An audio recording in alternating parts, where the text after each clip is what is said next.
À quelques milles du port italien de Follonica en Toscane, un Zodiac glisse à la surface de l'eau. À son bord, 2 hommes entièrement vêtus de noir rament en silence. Pour les 2 hommes, il est hors de question de rater cette mission qu'ils préparent minutieusement depuis des semaines.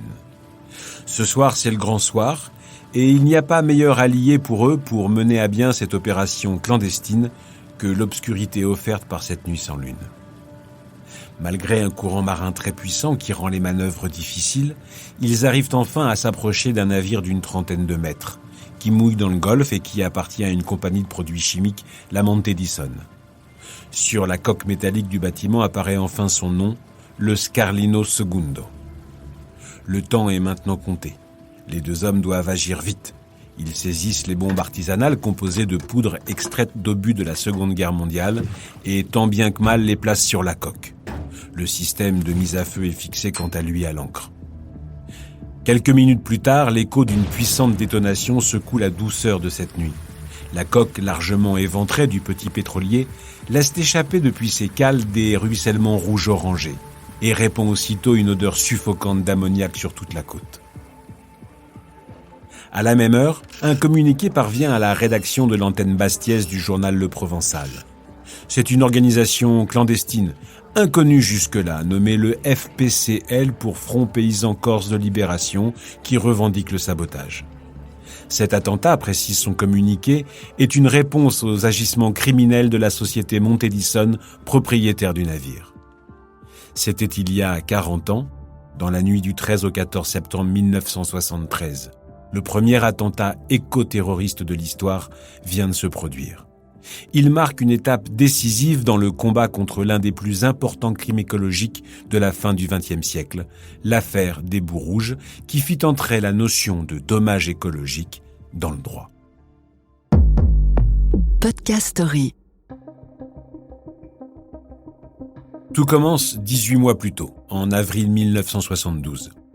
La multinationale Monte Edison, société chimique basée à Scarlino sur la côte toscane, obtient l'accord des autorités italiennes, à titre expérimental et pour 6 mois, pour organiser quotidiennement le rejet de déchets toxiques à une 20aine de milles seulement du Cap Corse.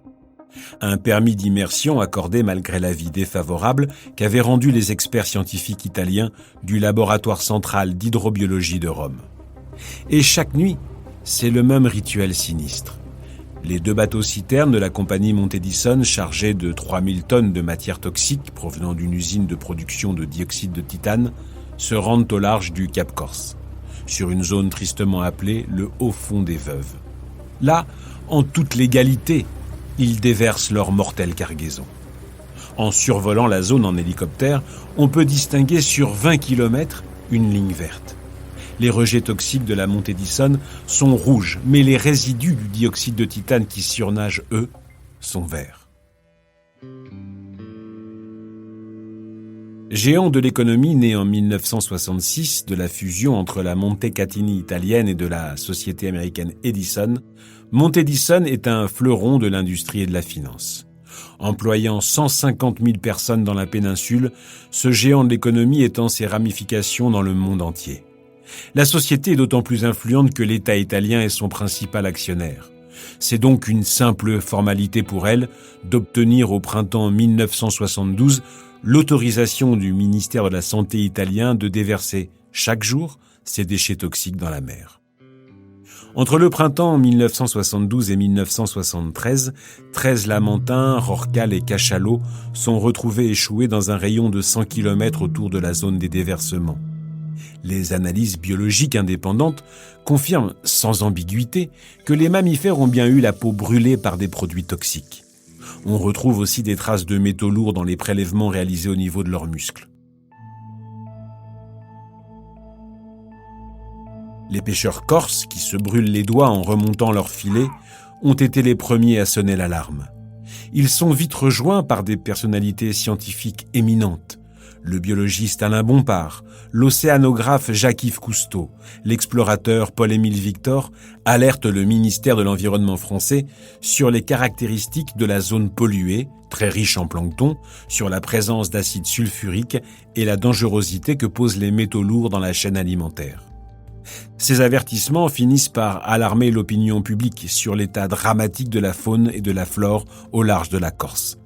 Le gouvernement du président Pompidou ne peut plus ignorer davantage cette situation. Robert Poujade, ministre de la Protection de la Nature et de l'Environnement, prend contact avec la direction de Montedison. Sa requête est claire, que l'industriel envisage désormais le recyclage des déchets de dioxyde de titane.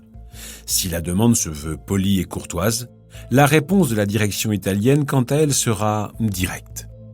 Oui, il est techniquement possible de recycler plutôt que d'immerger, mais cela représente une augmentation de 20% des coûts de production, et il est hors de question pour le géant industriel d'assumer ce surcoût. Autre argument tout de suite avancé, celui de l'emploi.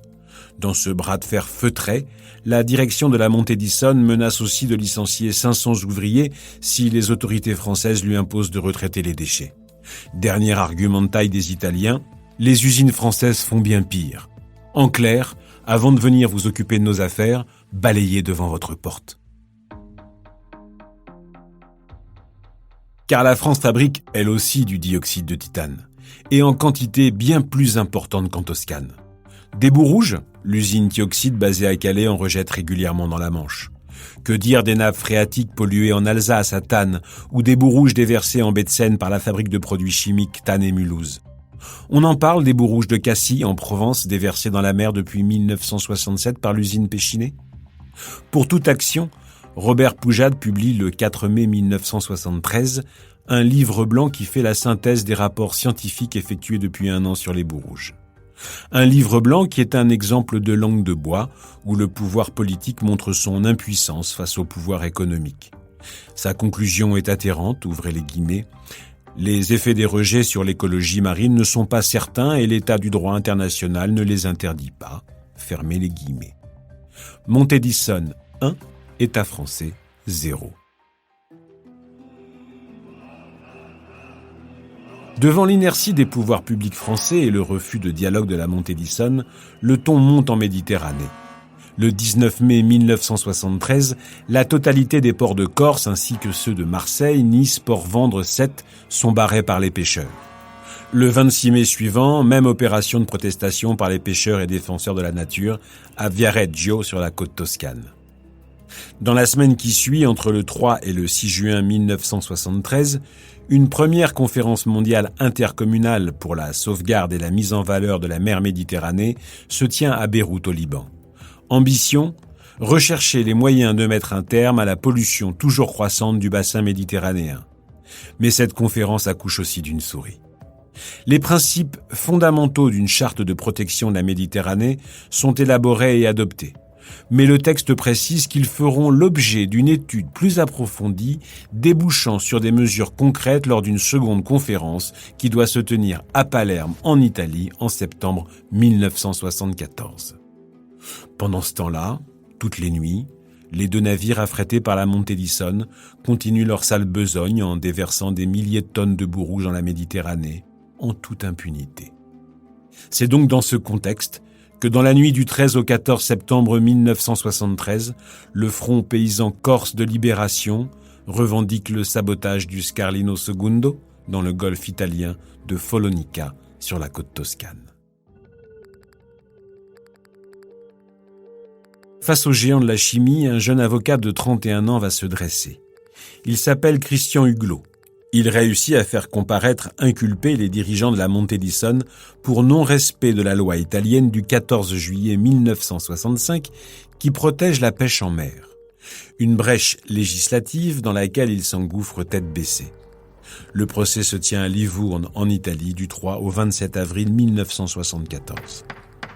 Les ténors italiens engagés par la firme chimique livrent une terrible bataille de procédures et d'experts. Ils invoquent l'impossibilité de faire le lien entre les effets d'une pollution supposée et les déversements de la société toscane, tout en démontrant le caractère anticonstitutionnel de la loi de 1965.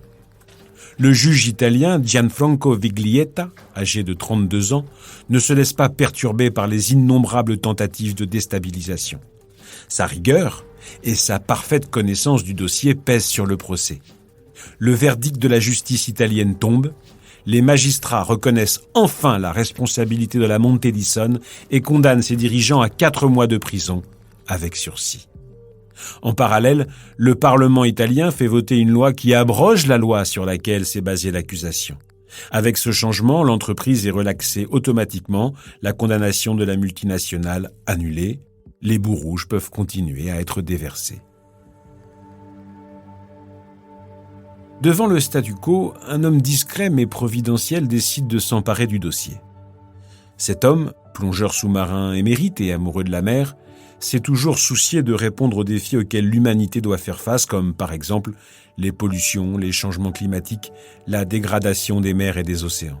Cet homme, c'est le prince Régnier III de Monaco. Adepte de la diplomatie directe, le prince Régnier prend alors l'initiative de réunir à Monaco les autorités françaises et italiennes pour trouver un accord qui mettra fin à la pollution des boues rouges en Méditerranée.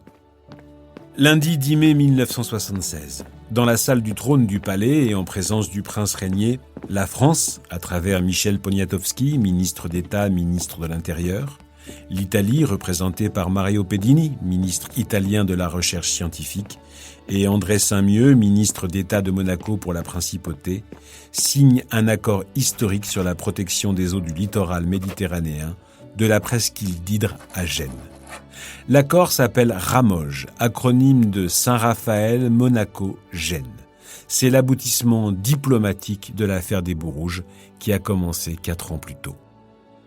L'accord RAMOGE, voulu et obtenu en 1976 par le prince Régnier, fait évoluer le tout jeune droit environnemental et popularise la notion d'écocide ou dommage écologique.